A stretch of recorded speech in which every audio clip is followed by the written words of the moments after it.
gitu, supaya anak-anaknya aman gitu ya, tidak diproses hukum dan kemudian ya jadi lebih tenang lah pensiunnya gitu. Tapi kalau paket pimpinan KPK ini nanti ditentukan oleh Prabowo, wah itu situasinya bisa berbeda gitu ya.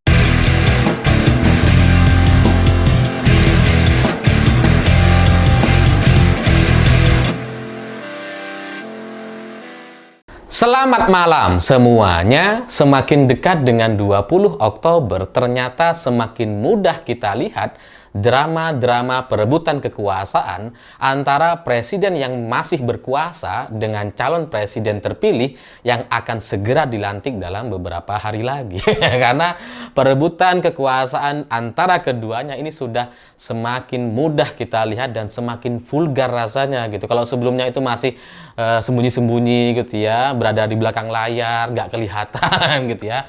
Dalam beberapa hari belakangan ini gitu ya, itu sudah mudah sekali dilihat. Yang ketara mungkin soal kursi ketua DPR gitu ya, yang kemudian dimenangkan oleh kubu Prabowo karena yang menjadi ketua DPR adalah Puan Maharani gitu ya. Ya, dan itu kemudian memastikan Partai Golkar jadi nggak dapat apa-apa. Lalu setelah pimpinan DPR ini, selanjutnya perebutan kekuasaan selanjutnya adalah soal bagaimana kabinet ke depan gitu ya. Apakah akan mengakomodir PDI Perjuangan atau mengakomodir orang-orang Pak Jokowi dan Gibran. Dan setelah itu ternyata ada satu lagi perebutan kekuasaan terkait pimpinan KPK gitu. Kalau soal soal koalisi atau susunan kabinet gitu, maka Presiden Jokowi ini ya seperti orang yang tidak punya kuasa apa-apa. Meskipun dia masih presiden gitu ya, tapi udah nggak bisa ngapa-ngapain gitu. Saat dia berkuasa pun itu tidak bisa menghentikan Prabowo Subianto. Tapi kalau urusan soal KPK gitu ya, ini masih ada nih kekuatan-kekuatan Pak Jokowi gitu ya. Masih ada dampaknya gitu. Karena soal pimpinan KPK ini memang agak rumit gitu ya. Karena Presiden Jokowi itu bisa segera mengirimkan nama-nama calon pimpinan kepada DPR untuk segera ditindak gitu. Dan ini juga ada kaitannya secara pribadi dengan keluarga Pak Jokowi, ya. Ini terkait kasus gratifikasi yang diterima oleh Kaisang dan menggunakan jet pribadi dari Jakarta ke Amerika. Itu kalau diproses udah jelas itu korupsi.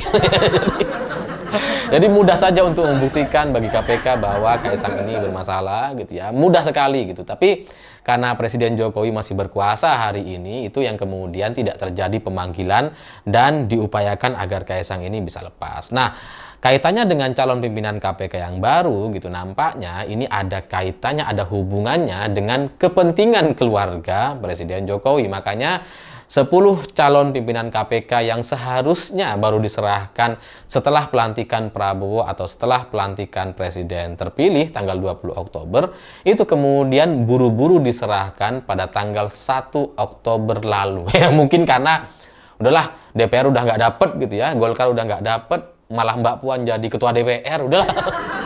Mana sini calon pimpinan KPK, udah kirim aja. Mungkin gitu ya.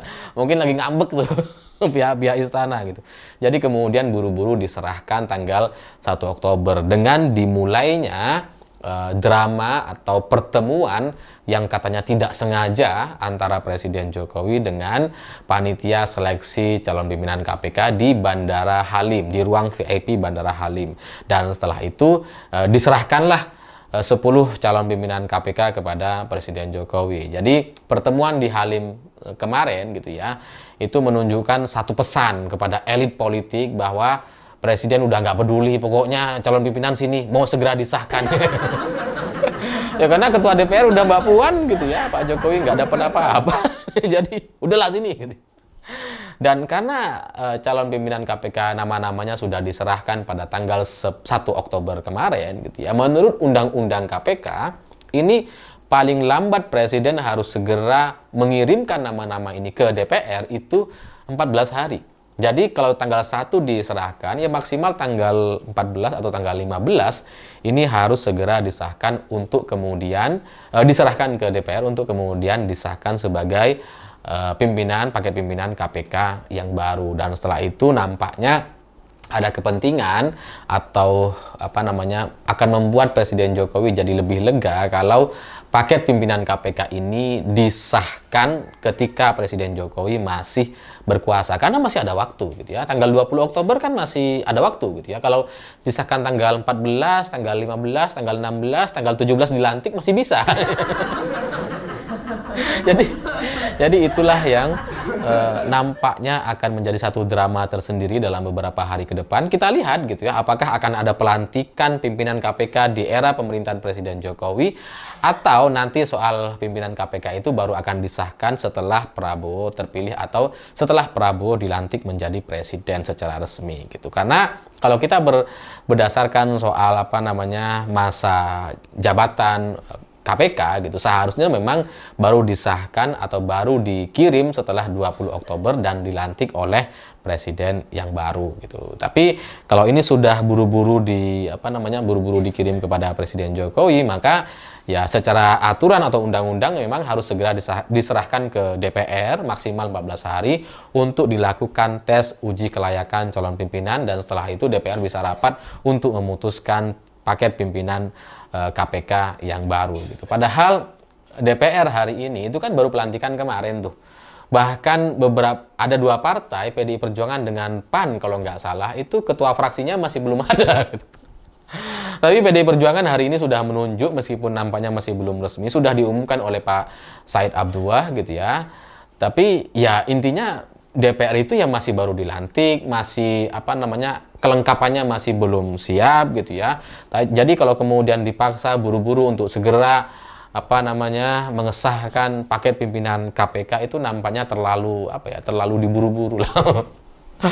Kan katanya Pak Jokowi nggak suka diburu-buru gitu ya. IKN jangan ditanya-tanya, jangan diburu-buru, ini nggak mudah ya. Kenapa kok soal pimpinan KPK kok dibuat mudah ya?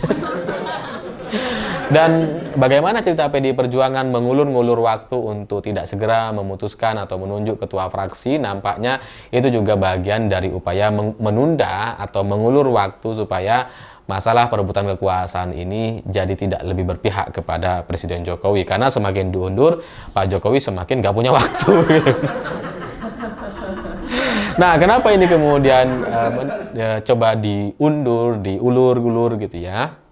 Ya karena kalau kemudian nanti paket pimpinan KPK ini dilantik atau diserahkan oleh Prabowo Subianto kepada DPR gitu ya, maka terbuka peluang paket pimpinan KPK ini tidak bisa mengamankan soal masalah atau kasus gratifikasi yang diterima oleh Kaisang gitu, soal jet pribadi dari Jakarta ke Amerika.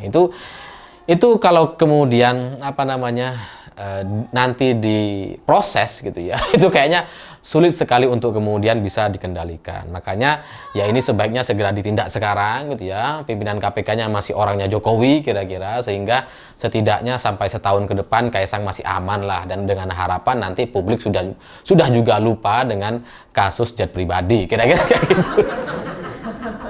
Atau dalam setahun ke depan gitu ya, KPK sudah diamankan dulu, setahun kemudian Presiden Jokowi punya waktu untuk membangun kekuatan gitu ya, membangun kekuatan setelah menjadi mantan untuk melindungi anak-anaknya dari kasus dan jeratan di KPK. Karena sekali lagi soal masalah gratifikasi yang diterima oleh Kaisang terkait jet pribadi dari Jakarta ke Amerika itu terlalu mudah untuk disimpulkan sebagai satu kasus korupsi.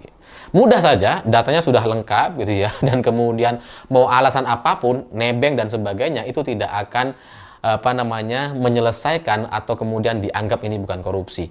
Mau itu nebeng, mau itu nyewa, mau apapun itu namanya gratifikasi, ya udah itu namanya tetap korupsi. Sehingga itu pasti masuk, dan nampaknya inilah yang membuat perebutan kekuasaan soal paket pimpinan KPK ini jadi jauh-jauh lebih rumit dan alot dibandingkan soal ketua DPR atau susunan kabinet di pemerintahan selanjutnya. Karena kalau soal ketua DPR itu kan soal keputusan ketua umum partai gitu ya, soal apakah mereka akan mengubah undang-undang MD3 atau enggak, dan soal susunan kabinet juga Pak Jokowi nggak punya kuasa apa-apa gitu ya, meskipun masih presiden juga nggak bisa kemudian memerintah ketua-ketua umum partai hari ini, karena sudah nggak ada kepentingan lagi mereka.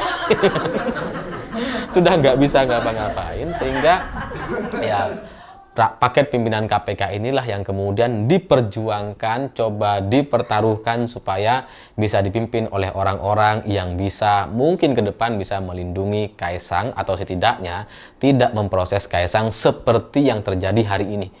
Seperti sekarang gitu ya, KPK yang tidak jadi memanggil lah, yang tidak bisa memproses lah, yang alasan nggak tahu alamat rumahnya, kira-kira KPK yang seperti itulah yang diharapkan oleh Presiden Jokowi ketika nanti dirinya selesai berkuasa sebagai mantan Presiden Republik Indonesia gitu, supaya anak-anaknya aman gitu ya, tidak diproses hukum dan kemudian ya jadi lebih tenang lah pensiunnya gitu. Tapi kalau paket pimpinan KPK ini nanti ditentukan oleh Prabowo, wah, itu situasinya bisa berbeda gitu ya. Nama-nama yang akan menjadi ketua mungkin jadi di luar prediksi Presiden Jokowi atau di luar perkiraan. Atau bahkan bisa jadi calon-calon ini juga bisa berubah nama-namanya sesuai dengan koreksi panitia seleksi. Bisa aja gitu. Apa yang nggak bisa di negeri ini? Undang-undang aja bisa diubah, masa cuma soal seleksi nggak bisa? Bisa lah. Itulah yang nampaknya mengkhawatirkan Presiden Jokowi dan keluarga. Karena kalau ini bisa segera disahkan, segera dilantik gitu ya, itu akan cukup menenangkan bagi keluarga Presiden Jokowi.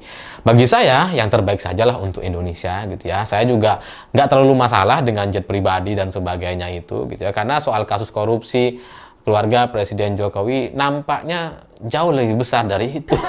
Kalau soal jet pribadi itu kan lebih mudah dibuktikan gitu ya. Yang tidak mudah dibuktikan, yang jumlahnya jauh lebih besar, saya kok sangat yakin itu ada dan belum muncul di media hari ini. Saya pikir itu. Terima kasih sudah menonton. Begitulah kura-kura.